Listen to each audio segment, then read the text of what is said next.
ये आकाशवाणी है। कार्यक्रम स्पॉटलाइट में प्रस्तुत है 8 साल सेवा, सुशासन और गरीब कल्याण श्रृंखला का 13वां भाग, पर्यावरण और सतत विकास। जन जन ने निर्णय लेकर भारत की सूरत बदली है। कदम कदम पे जनता मोदी जी के साथ चली है। 8 साल में हमने असंभव को संभव कर डाला है। जब उगे सूरज का देखो पश्चिम में भी उजाला। सूरज की बढ़ती तपिश, आबो हवा में घुलते जहरीले गैस, घटते जलस्तर, पिघलते ग्लेशियर और विलुप्त होते पशु पक्षी। जलवायु परिवर्तन से उपजे इस मंजर ने मानव जीवन के सामने एक गंभीर संकट के रूप में दस्तक दी है। पर्यावरण के लगातार बदलते मिजाज और इससे उत्पन्न परिस्थितियां संपूर्ण विश्व के लिए चिंता का विषय है। इन सब के बीच सतत विकास एक चुनौतीपूर्ण कार्य है, लेकिन भारत द्वारा पर्यावरण संरक्षण के साथ साथ सतत विकास की दिशा में उठाए गए कदम वैश्विक स्तर पर नई मिसाल पेश कर रहा है। प्रकृति और पर्यावरण के साथ सह अस्तित्व के अपने वर्षों पुराने मंत्र से प्रेरणा लेते हुए भारत आज देश में किए गए कार्यों की बदौलत जलवायु परिवर्तन और पर्यावरण के मुद्दे पर अपनी बुलंद आवाज से अंतर्राष्ट्रीय मंचों पर अगुवाई कर रहा है। बीते वर्ष ग्लासगो में जलवायु परिवर्तन के विषय पर आयोजित सम्मेलन में भारत का पक्ष मजबूती से रखते हुए प्रधानमंत्री नरेंद्र मोदी ने विश्व के सामने भारत की कार्य योजना कुछ इस रूप में रखी। मैं भारत की ओर से इस चुनौती से निपटने के लिए पंचामृत की सौगात देना चाहता हूं। पहला, भारत 2030 तक अपनी नॉन फोसिल एनर्जी कैपेसिटी को 500 गीगावाट तक पहुंचाएगा। दूसरा, भारत 2030 तक अपनी 50% एनर्जी रिक्वायरमेंट रिन्यूएबल एनर्जी से पूरी करेगा। तीसरा, भारत अब से लेकर 2030 तक के कुल प्रोजेक्टेड कार्बन एमिशन में 1 बिलियन टन की कमी करेगा। चौथा, 2030 तक भारत अपनी अर्थव्यवस्था की कार्बन इंटेंसिटी को 45% से भी कम करेगा। और पांचवा, वर्ष 2070 तक भारत नेट जीरो का लक्ष्य हासिल करेगा। दुनिया की 17% आबादी होने के बाद भी भारत का कार्बन उत्सर्जन में हिस्सा महज 4% है। इसके बावजूद बीते वर्षों में भारत द्वारा जलवायु परिवर्तन के मुद्दे पर उठाए गए कदमों ने सबका ध्यान खींचा है। भारत विश्व के उन चुनिंदा देशों में से एक है जिसने जलवायु परिवर्तन के खिलाफ अपनी तय प्रतिबद्धता को नियत समय से पहले पूरा कर लिया है। बीते दिनों भारत ने पेट्रोल में 10% इथेनॉल ब्लेंडिंग का लक्ष्य निर्धारित समय से पहले हासिल किया है, जो जलवायु परिवर्तन की लड़ाई में मील का पत्थर साबित होगा। एक सूरज, एक विश्व और एक ग्रिड के मंत्र के साथ वर्ष 2015 में अंतर्राष्ट्रीय सौर संगठन की शुरुआत की गई। इसके तहत भारत के साथ साथ विश्व के 108 देशों में सौर ऊर्जा के प्रौद्योगिकी को बढ़ावा दिया जा रहा है। पर्यावरण, वन और जलवायु परिवर्तन मंत्री भूपेंद्र यादव कहते हैं कि भारत ने हरित ऊर्जा को अपने यहाँ बढ़ावा देने के साथ साथ जलवायु परिवर्तन के मुद्दे पर वैश्विक स्तर पर भी कई कारगर पहल की है। भारत ने रिन्यूएबल ऊर्जा के क्षेत्र में अपने लक्ष्यों को प्राप्त ही नहीं किया है। आज दुनिया के सभी देशों को लगता है कि ये जो भारत ने अपने पेरिस एग्रीमेंट के बाद जो लक्ष्य तय किए थे उनको प्राप्त किया है, बल्कि एक एम्बिशियस लक्ष्य को भी रखा है। ये भारत की संकल्पना को दिखाता है। और ग्रीन एनर्जी को बढ़ाने के साथ साथ भारत दुनिया के उन देशों में है जिन्होंने दुनिया में आने वाले समय की वैकल्पिक ऊर्जा को देखते हुए नेशनल हाइड्रोजन मिशन की भी जो घोषणा करी है, वो इस बात को दर्शाता है कि भारत अपने विकास में, अपने एक्शन में, अपनी नीतियों में न केवल दुनिया में सबसे कम कार्बन कंजम्पशन का देश है, हम उन नीतियों की ओर बढ़ना भी चाहते हैं जो देश की ज्यादा ग्रीन एनर्जी की ताकत को बढ़ाए। भारत ने यूके के साथ मिलकर डिजास्टर रेजिलियंस के लिए इंफ्रास्ट्रक्चर बने ऐसा फोरम बनाया।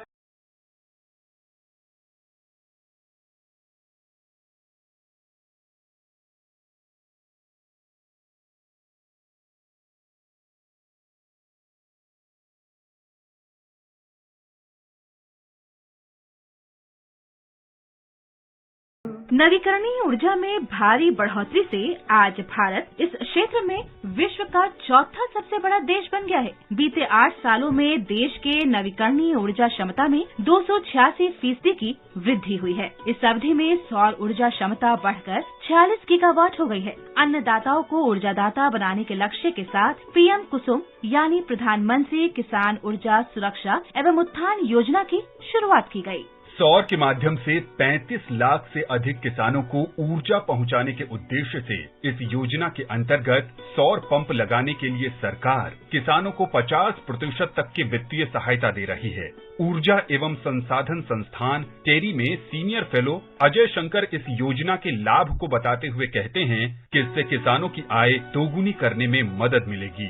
एक उद्देश्य सरकार का रहा है कि किसानों की आमदनी उसको दुगनी की जाए, तो उस दिशा में ये एक बहुत महत्वपूर्ण कदम है और इसके और भी फायदे हैं। तो किसान अगर कुसुम के अंतर्गत एक सोलर पैनल और पंप लगाता है तो ये बिजली उसको मुफ्त में मिलती है और जब ये बिजली उसके सिंचाई के लिए नहीं इस्तेमाल होगी तो ये बिजली फिर जो वितरण कंपनियां हैं वो खरीद लेंगी, तो किसान की आमदनी बढ़ेगी। और इसमें ये भी है कि किसान सोलर पंप के अलावा भी अगर अपनी बंजर जमीन या खाली जमीन या छत खलिहान पर सोलर पैनल लगाएं तो वो भी बिजली बिक सकती है और रोजगार भी मिलेगा। इस योजना का लाभ देश के विभिन्न भागों के किसान उठा रहे हैं। इस बारे में छत्तीसगढ़ के किसान बताते हैं। मैं हरिराम छत्तीसगढ़ जांजगीर चांपा जिला कुसमुंडा गांव के रहने वाला हूँ। मोर घर में सरकार द्वारा सोलर पंप लगे है, ओकर तहत मैं सिंचाई के काम ला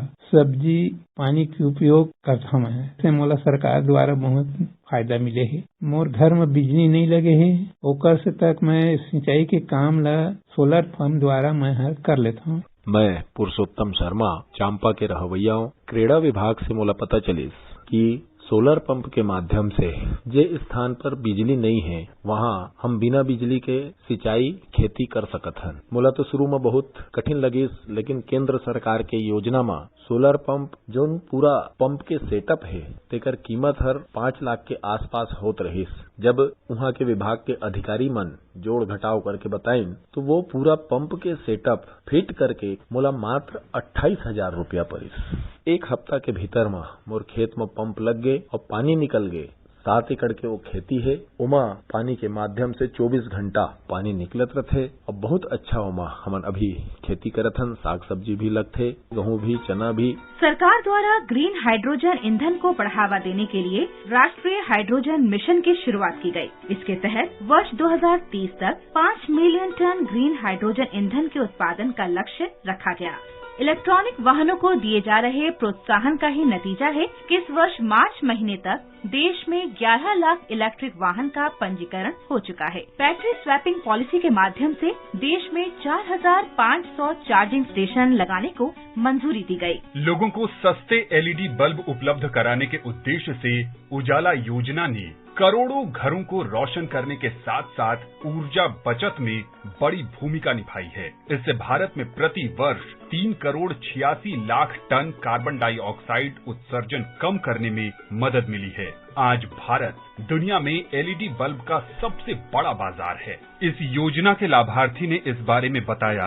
मेरा नाम कंचन है, मैं कैंप 1 भिलाई जिला दुर्ग में रहती हूँ। उजाला योजना के तहत मुझे किफायती दर पर एलईडी बल्ब मिले और जब मैंने इन बल्बों को अपने पुराने बल्बों से रिप्लेस किया तो मैंने पाया कि मेरा बिजली बिल पहले के मुकाबले काफी कम आने लगा है, जिससे मेरा मासिक बजट पर भी काफी अच्छा असर हुआ है और मेरी सेविंग्स भी बढ़ने लग गई है। केंद्र की यह योजना मेरे लिए तो बहुत लाभकारी सिद्ध हुई। मेरा नाम चंद्रपाल जायसवाल है, मैं सुपेला भिलाई जिला दुर्ग छत्तीसगढ़ राज्य का निवासी हूँ।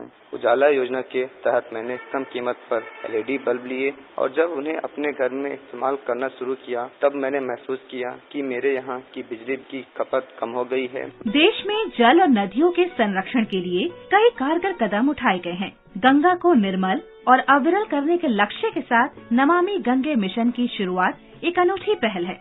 इसके अंतर्गत इस वर्ष मार्च तक 30,000 करोड़ रुपए से अधिक की लागत वाली 366 परियोजनाओं को मंजूरी दी गई। इनमें से लगभग 200 परियोजनाएं पूरी हो चुकी हैं। केंद्रीय जल शक्ति मंत्री गजेंद्र सिंह शेखावत नमामि गंगे के तहत किए जा रहे कार्यों के विषय में बताते हुए कहते हैं कि गंगा की अविरलता बनाए रखने के लिए किया जा रहा कार्य विश्व स्तर पर एक मिसाल है।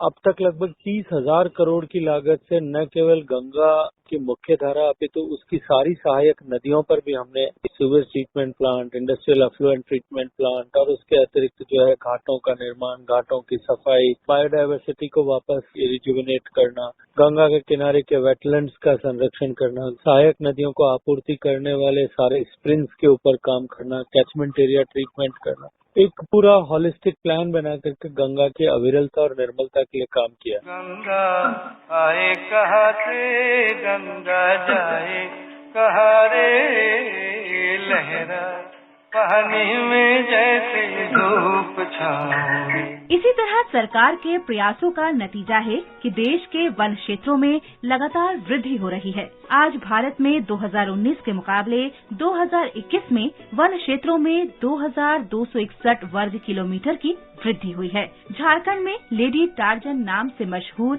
और पद्मश्री पुरस्कार से सम्मानित जमुना टुड्डू ने सरकार के कार्यों की सराहना की। मैं जंगल बचाने के लिए ही काम करती हूँ। पहले जो भी जंगल था, लेकिन आज का दिन में जंगल अच्छा हुआ है। सरकार का साथ साथ में हर गांव में लोगों को जागृत करने का मैं भी काम कर रही हूँ। सरकार ने जो भी काम किया है, जो भी जंगल के लिए काम कर रहा है, वो बहुत अच्छा बात है। अच्छा काम कर रहे हैं। पहले की तरह आज जंगल बहुत घना है। जंगल अगर रहेगा तो जंगल में जानवर भी रहेंगे, अगर जंगल ही नहीं रहेगा तो जानवर कहाँ रहेंगे। इसलिए जंगल है तो बढ़ रहे हैं। हाँ, पिछले साल की तुलना में आज का दिन में जंगल बहुत घना हुआ है।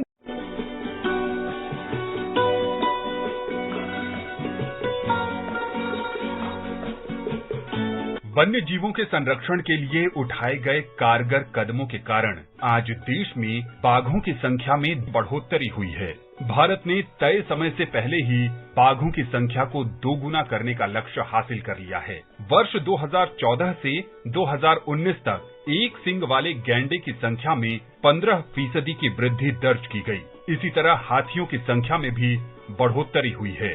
पद्मश्री से सम्मानित पर्यावरणविद श्याम सुंदर पालीवाल ने जंगल और जानवरों की संख्या में वृद्धि पर सरकार के कदमों की सराहना की। ये सरकार इस क्षेत्र में बहुत सकारात्मक काम कर रही है और विशेषकर मोदी जी ने जो नारा दिया है बेटी पानी पेड़, इसको लेकर ग्रामीण क्षेत्र में सरपंच, मनरेगा, वाटरशेड और इस तरह के कामों को लेकर बड़े जबरदस्त उत्साह के साथ काम कर रहे हैं। सरकार इन कामों में सहयोग कर रही है, जिससे गाँवों में और शहरों में पर्यावरण क्षेत्र में बढ़ोतरी हुई है। साथ साथ वन्य जीवों में भी बढ़ोतरी हो रही है, जैसे टाइगर बढ़े हैं, लेपर्ड बढ़े हैं, लेपर्ड सफारियां शुरू हुई है। गाँव और शहरों में भी बड़ी संख्या में पर्यावरण के क्षेत्र में हम लोग ऊपर आए हैं। अब गाँवों में जनसंख्या के आधार पर पेड़ लगने शुरू हो गए हैं। एक गांव की जनसंख्या अगर 5,000 है तो 5,000 पेड़ प्रति वर्ष लगेंगे। ये प्रयोग हम लोगों ने किया है। मोदी जी का संदेश था कि घर में बेटी का जन्म हो और पेड़ लगा दीजिए। इसका बड़ा प्रभाव स्थानीय जनता पर और वहाँ के जनप्रतिनिधियों पर पड़ा है, जिससे प्रकृति के प्रति लोगों का रुझान बढ़ा है और प्रकृति के आधारित रोजगार कैसे बढ़े, इस पर भी लोग काम कर रहे हैं। बड़ी संख्या में बांस के आधारित उद्योग शुरू हुए हैं।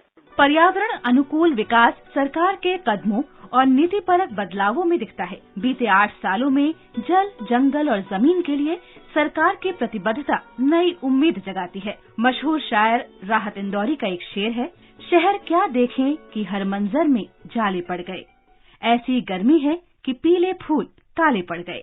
पर्यावरण की चुनौतियों के बीच सरकार के 8 सालों के प्रयासों से न केवल इन फूलों में रंग भरे जा रहे हैं, बल्कि लोगों के जीवन को भी उम्मीद और विश्वास के रंगों से सराबोर किया जा रहा है।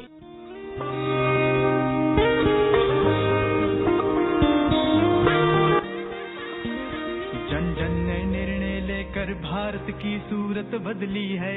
कदम कदम पे जनता मोदी जी के साथ चली है। 8 साल में हमने संभव को संभव कर डाला है। जब में उगे सूरज का देखो पश्चिम में भी उजाला है। साथ गई अब दिन आएगा भी तो ये बस भोर है। ये भारत का नया दौर है, ये भारत का नया दौर है, ये भारत का नया दौर है, ये भारत का नया दौर है, ये भारत का नया दौर है। अभी आप सुन रहे थे 8 साल सेवा, सुशासन और गरीब कल्याण श्रृंखला का 13वां भाग, पर्यावरण और सतत विकास। कार्यक्रम को प्रस्तुत कर रहे थे दिवाकर फरहतनाज और आनंद श्रीवास्तव। ये कार्यक्रम आकाशवाणी के समाचार सेवा प्रभाग द्वारा प्रस्तुत किया गया। इसे आप हमारे mobile app news on AIR और YouTube channel news on AIR official पर भी सुन सकते हैं। कार्यक्रम के बारे में अपनी प्रतिक्रिया आप हमें ईमेल कर सकते हैं। पता है AIRNSDtalks@gmail.com।